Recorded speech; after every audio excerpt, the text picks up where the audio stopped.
شروع اللہ کا نام لے کر جو بڑا مہربان نہایت رحم والا ہے۔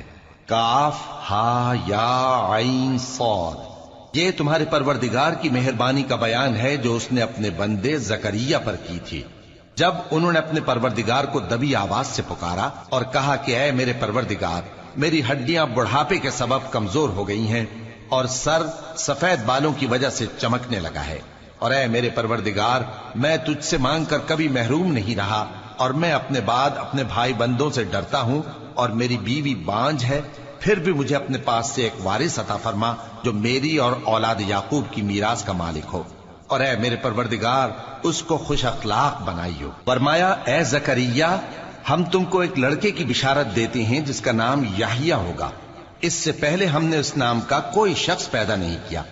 انہوں نے کہا کہ پروردگار، میرے ہاں کس طرح لڑکا ہوگا جبکہ میری بیوی بانجھ ہے اور میں بڑھاپے کی اس حالت کو پہنچ گیا کہ سوکھ گیا ہوں۔ حکم ہوا کہ اسی طرح ہوگا۔ تمہارے پروردگار نے فرمایا ہے کہ مجھے یہ آسان ہے، اور میں پہلے تم کو بھی تو پیدا کر چکا ہوں اور تم کچھ چیز نہ تھے۔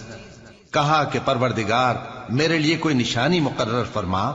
فرمایا نشانی یہ ہے کہ تم صحیح و سالم ہوتے ہوئے 3 رات دن لوگوں سے بات نہ کر سکو گے۔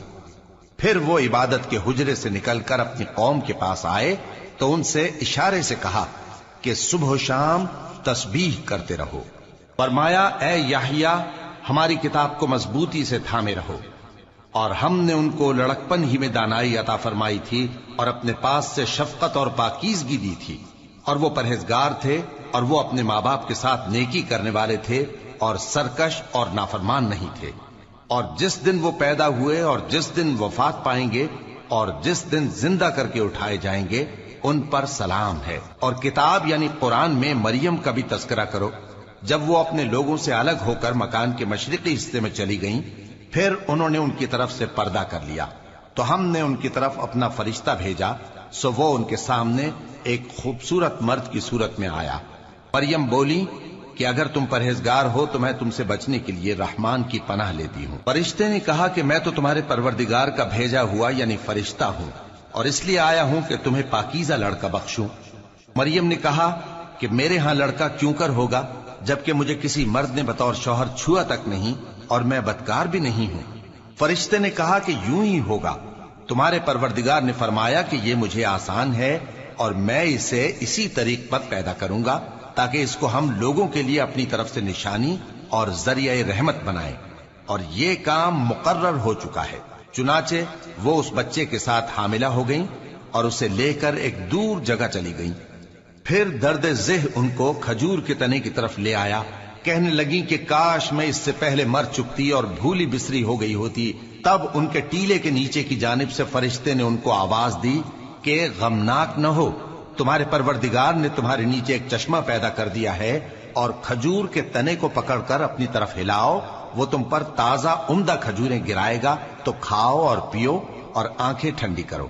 اگر تم کسی آدمی کو دیکھو تو کہنا کہ میں نے اللہ کے لیے روزے کی منت مانی، تو آج میں کسی آدمی سے ہرگز کلام نہیں کروں گی۔ پھر وہ اس بچے کو اٹھا کر اپنی برادری والوں کے پاس لے آئیں۔ وہ کہنے لگے کہ مریم، یہ تو نے برا کام کیا۔ اے ہارون کی بہن، نہ تو تیرا باپ ہی برا آدمی تھا اور نہ تیری ماں ہی بدکار تھی۔ تو مریم نے اس بچے کی طرف اشارہ کیا۔ وہ بولے کہ ہم اس سے کہ گود کا بچہ ہے کیسے بات کریں؟ بچے نے کہا کہ میں اللہ کا بندہ ہوں، اس نے مجھے کتاب دی ہے اور نبی بنایا ہے، اور میں جہاں ہوں اور جس حال میں ہوں اس نے مجھے صاحب برکت بنایا ہے، اور جب تک زندہ ہوں مجھ کو نماز اور زکوٰۃ کا ارشاد فرمایا ہے، اور مجھے اپنی ماں کے ساتھ نیک سلوک کرنے والا بنایا ہے اور سرکش و بدبخت نہیں بنایا، اور جس دن میں پیدا ہوا اور جس دن مروں گا اور جس دن زندہ کر کے اٹھایا جاؤں گا مجھ پر سلام ہے۔ یہ مریم کے بیٹے عیسیٰ ہیں، اور یہ سچی بات ہے جس میں لوگ شک کرتے ہیں۔ اللہ کو شایع نہیں کہ کسی کو بیٹا بنائے، وہ پاک ہے۔ جب کسی چیز کا ارادہ کرتا ہے تو اس کو یہی کہتا ہے کہ ہو جا، تو وہ ہو جاتی ہے۔ اور بے شک اللہ ہی میرا اور تمہارا پروردگار ہے، تو اسی کی عبادت کرو، یہی سیدھا رستہ ہے۔ پھر اہل کتاب کے فرقوں نے باہم اختلاف کیا، سو جو لوگ کافر ہوئے ہیں ان کو بڑے دن یعنی قیامت کے روز حاضر ہونے سے خرابی ہے۔ وہ جس دن ہمارے سامنے آئیں گے